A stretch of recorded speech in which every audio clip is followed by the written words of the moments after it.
Heading into the holiday shopping season, is Amazon stock a smart investment? To find out, today we're talking with David Nelson, Chief Strategist of Bell Point Asset Management and host of the Money Runner podcast. David, welcome. Thanks so much for having me. So mega cap stocks like Amazon have had quite a run lately. Is there more room for them to run?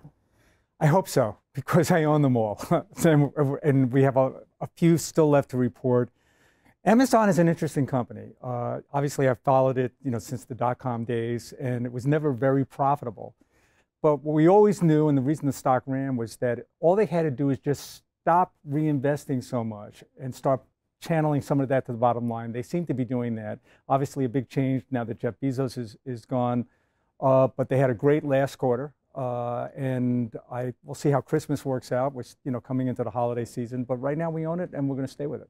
How much are you thinking about retail when you look at Amazon versus AWS and their other ancillary businesses? I think most PMs like myself, we probably own it mostly for the AWS, because the retail side, the margins are thin everywhere in retail. And that's one of the big things between tech and retail.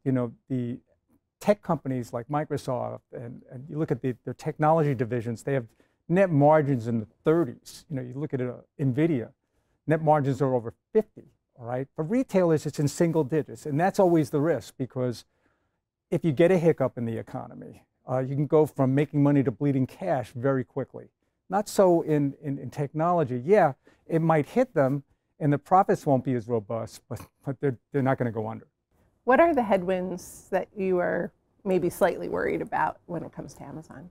I worry about a lot of things. I look around the world just like everybody else. It's pretty frightening. Every corner of the planet Every corner of the planet is a geopolitical hotspot. I look at our Federal Reserve.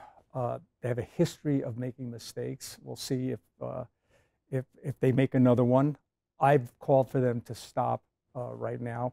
I look at Fed funds futures right now. I think they're starting to get that message. The market is starting to price in cuts as early as May.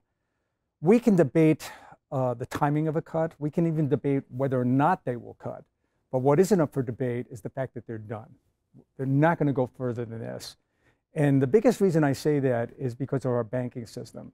You've already got 10-year rates right now well above where they were in March, a point in time and a level that seemed to cause quite a big concern for smaller banks, and it may have even forced the collapse of Silicon Valley and Signature.